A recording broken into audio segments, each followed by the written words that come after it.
that drive was so amazing.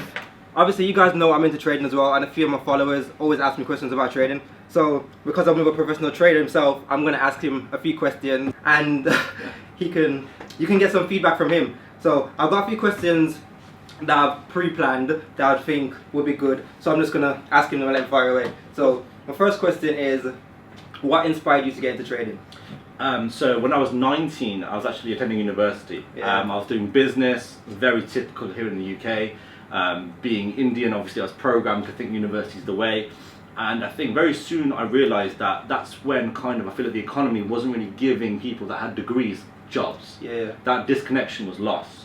And so I wanted to kind of do something different. I was always kind of entrepreneurial. I knew I wanted to find something where the more effort I put in, the better job I get. Where sometimes if you work somewhere, you can work your ass off, or you can do 20% same job. And then a family friend of mine from where I lived, he actually had a very successful business, and I remember he kind of sold it all, and I didn't really know why. And then I bugged him on about for weeks, going, "What are you doing right now? I need to do it." And then he kind of got me into trading. And when I first opened a chart, I promise, I closed it within a second. And I said to him, "You've got to be kidding me. No, seriously, what are you doing?" I know what you mean. And he was like, "No, this is what I'm doing." So from there, he kind of showed me that because he's willing to make that jump from being so successful to get into this, he's like, the greatest piece of advice I can give you is get into this. And so I still thank him till today. Oh wow. Okay, so for me, I'll say it's difficult to grow a lot of capital, because with trading, people normally say like 10,000 for a minimum account, whatnot. So, but it goes beyond that, and it's probably just to start. So, how much would you say is a decent amount to live off, like to trade and to live off the profits and everything? Sure. This is a question that I get the absolute most, like and hundreds of DMs every week, loads of emails saying how much do I need to start? And I always say try not to think of it that way. It's all about percentages of your account that you can actually increase and how consistent you are. Now, if you can't, let's say, be consistent on, let's say, £2,000, it doesn't matter if you have 15, 20, because you're not going to do very well with it. So what I often say to people is, look, everyone is investable. Like, you know, from once upon a time, obviously, I never really had the funds myself. When I first started, I had £500 accounts, £200 accounts. And all I did was make myself investable. So I showed some people that I could actually make this percentage with this maximum loss for this period of time. Now, if you can do that with anybody, I'm not saying you should take the funds, but you become investable. So you don't have to necessarily think that it has to be your investment. Just think, am I investable? So I would say to kind of trade full time, of course, more capital you have, the more money you can make. That's quite obvious. But what about the like? I mean, and I get the idea of the percentages or whatnot, but you know when, like, for instance, if you made like 600 pips and it only came out to like £30, and then you think in your head, that could have been like 6 grand. Of course. I think that's what really gets to me. That does, and that's why demo accounts sometimes is good but very bad for you, because it shows what you could do. But I think when that comes to 600 pips, you know, write it down, create a journal, make like a transaction. I always say, imagine you had a £1 million investor friend of yours. You know, does he want to see that one day you can make 400% and the next day lose 500%? He doesn't want to see that. He wants to see that you could do this consistently. And that's why capital is important, but at the same time, people that obviously are going to invest in you will go, can this guy keep my money? Can he potentially grow my money? And can I trust him with the money? Okay, how important is education? Like, and can you make it without education? Okay, so the truthful answer is yes, you can make it without education. And you know, obviously I'm part of AstroFx, and I can sit here all day and say you have to get an education. But one thing I'll warn you about is be prepared for the road ahead of you. When it comes to, let's say, students that come to us, I think what makes us very different to people is we don't say we're going to teach you how to make money. That doesn't exist. Doesn't matter what you do. All we do is we help you skip years and loads of money in your life. So if you want to kind of go at it alone, you know, good luck to you. And I often say that to people on the phone. They're like, you know what, I'm going to go for it. I'm like, go ahead. But chances are, this is from experience, 3-4 years will pass. And you'll be down sometimes an eye-watering amount of money. You've got bad habits, you've got fears, and you're not too sure which direction to go. There's some people that will just continuously fight, but they haven't realised in 5 years, you know what, they are where they first started. They haven't actually moved anywhere. So education will save you time and save you money, as long as you choose, of course, the correct people. But you can do it without, but just be prepared for the road ahead. I can relate, because when I started, I thought the courses were mad expensive, and because of this whole scamming thing kind of thing, it was really, I was on the edge. Yeah. And the first time actually, be like I knew someone, and they was just like, you can give me £500 and I'll get you X amount. I knew nothing about trading. I was like, I haven't got £500, but I'll give you that. Okay. Of course, God. I was so, but compared to what other people were saying that they lost, £200 wasn't. I gave him 200. That wasn't that crazy, but it's still yeah. But I still learned I learned one thing from him that really got me, and it was about RSI. It was like, if RSI gets to that level, and that just took me off. After that, I just researched until I eventually paid for a course to get myself rooted kind of thing and get that confidence. No, 100%. It's good. Like I said, like, there are hundreds of courses out there. And, the only thing I would say that when it comes to looking at which one to choose, I always say is just go to people that have taken it.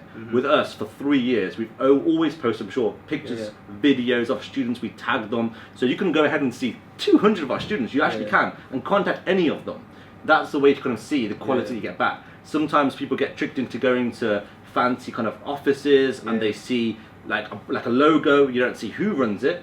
You have no idea who the person is. What's his personality like? Can I see that he's actually living maybe something that I want to do? So try not to go down that road if anyone is interested in education. Okay. How important is it to do something that inspires you, and why would you say it is? You know what? There's a good quote that I always watch, like kind of good videos, and I think it was Jim Carrey, believe it or not. He's actually quite a motivational guy, and he was talking about his dad, and he was talking about how his dad did something that he didn't like. I can't remember what it was. I think it might have been like a lawyer or something like that, and he got fired from his job. And what he said was, it proved to him that you can fail at what you don't want. So you can fail at what you don't want. So why not have a go at what you do want? Exactly, because you can still fail, but you learn from the failure. That's it. Obviously, I think I'm 27, so I've got a bunch of friends and family that have gone down something which they went for the money, they went for the degree, they went for the safe job, and it's not that safe. Because even with I would say with trading itself, it's more secure in a sense. It's kind of more secure than working a 9 to 5, because you're doing it for you. Your boss doesn't care about you building wealth or whatnot. And even with I always say to myself, with society itself, they don't care about you getting to a certain level. They try and keep you to this level. 100%. With tax and everything, they keep you to this level. And when you get to a certain level, then they tax you so much more just so you can come back down. But once you get within trading, you don't even get taxed with trading, do you? Well, here in the UK, we actually do have a spread betting account, which is actually good. We don't. But again, people have to do the research based on what job they do, and again, where they're from. Anyways, compare trading to any other career and how difficult it is. That kind of relates to what we were talking about. Trading is hard. And don't let no one tell you that it's not. But I always say, obviously, what's hard has the best rewards from it. Again, comparing it to it's an entrepreneurial job. People that have their own businesses. I have so many successful friends that I've made, looking in the last few years, that I can see they really excel at what they do. So I can compare it to being an entrepreneur. It's your ass on the line. It's your investment on the line. If you wake up in the morning, you do, and if you don't, you don't. The days that you're lazy, you're going to notice your business or your account take a hit.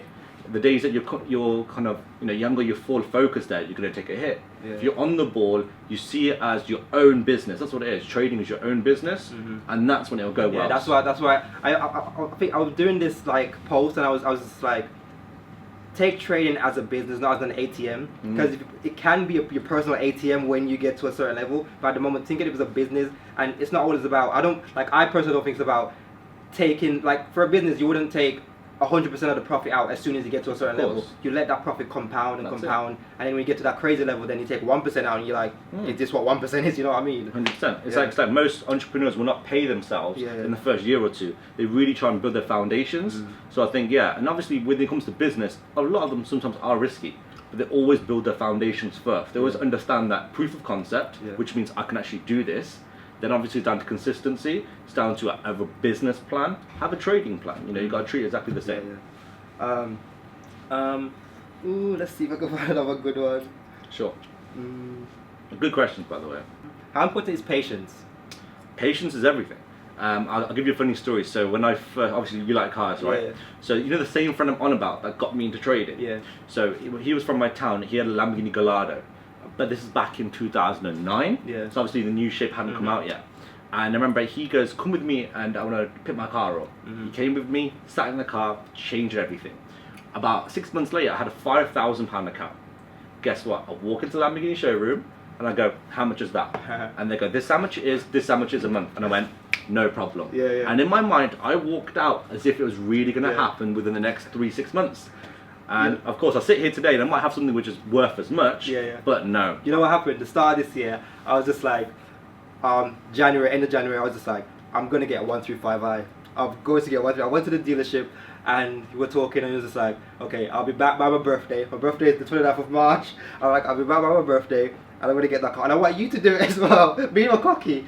And by my birthday, I was like, I'm nowhere close. I am nowhere close.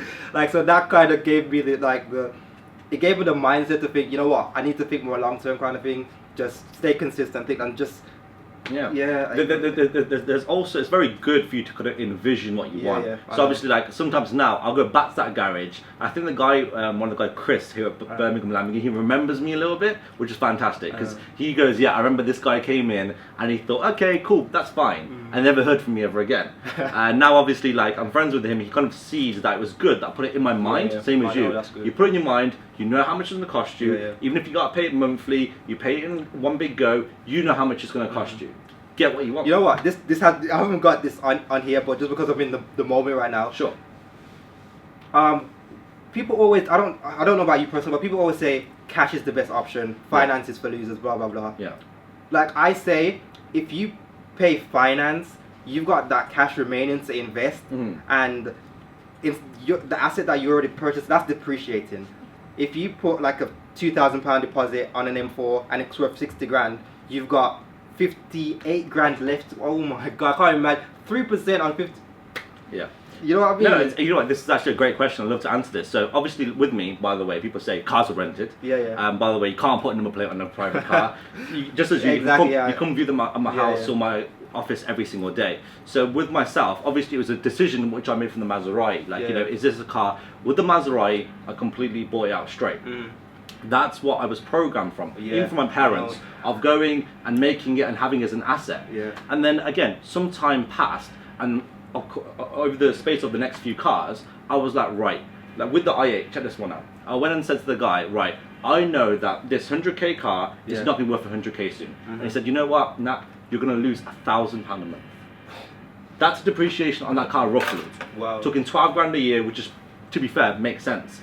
So I thought to myself, right, why would I put down and give you 100k knowing I'm going to lose that? When again, I could put it to a trading account and make it so I can sustain this car and guess what? Travel the world. I don't like, I try to, a few people I work with, I try to explain the concept, like, because I get what you're saying, it's programmed into them to own this, own that, own a house. It's so much more beneficial in my opinion, even though I haven't got the funds and everything to back it up. It's so much more beneficial from my vision, the kind of like future that finance is the way forward. Let me explain. When it comes to house, make that your own. Make that something in which you can actually call an asset. If everything goes wrong, you know that you've got a safe place. But when it comes to putting your money in different businesses, you be smart as you can with your money. So of course with my trading, I can actually just off that investment pay for the cars, pay for the holidays. I can do it at FI1, and again, so with me, it's all about mindset. And unfortunately, obviously, of course, the people that you ask the questions is very important. Now, you go speak to my friends, they'll understand. You go speak to other people that will just go, you know what, that guy's driving a Ferrari. I bet you didn't buy it outright. And even when you pay on finance, they say it's not yours. Like, you're paying for the car, like. You know what? Just think. You'd rather be the guy in the Ferrari than the guy on the side of the road complaining that it's not his. I have never in my life. This is one thing I kind of give a lesson to everyone. Doesn't matter what car I'm in. Some of the best friends that I've made have been from me getting out of the car. Let's take the R8 for example. The R8 was a V8 R8, and I got the car and I ran into one of my friends Tony, Lamborghini Huracan. And you know what? I got the car and I was man enough to go over to him and go, I effing love your car. And he was like, oh, you got a nice car. I was like, no, this is a nice car. And I had no kind of chip on my shoulder or anything about it. From there we became best friends. I could talk about my friend with the Maserati or Aston Martin DBS. These friends that I've made have gone from my attitude towards people. I can easily just turn around and go, he's too young, or he's financed it, or I bet it's not really his. The fact that he's sitting in it means that, you know what, he's fair play to him. So that's kind of the mindset you need to have. I have those friends though. I'll give you. When I went to school, some of my friends, they end up being those bitter people. I've actually kind of gone around the corner once. I remember I was at Nando's, I got around the corner and I can't remember, I think it's a 458, which I really wanted for a while. Yeah. And I was like, wow, that's a nice car. My friend turned around and said the sentence, I wonder how he got it. And I literally turned around going, why did you have to even think of that mindset? I don't really care how he got it. To be honest, if he sells drugs, he sells drugs. If he robbed a bank, he's sitting in a Ferrari and you're not. That's all you need to think about it. Wow. You know what? Thank you so much for that. I've learned so much as well, but wow, thank you. No, I appreciate it. So thank you much very much. Hopefully I can probably make a part 2, you never know, but wow. Cool. Next car, next time, we'll do something fun. Wow. But thanks for coming down. No problem. Cool. Oh, That was good. That was really good.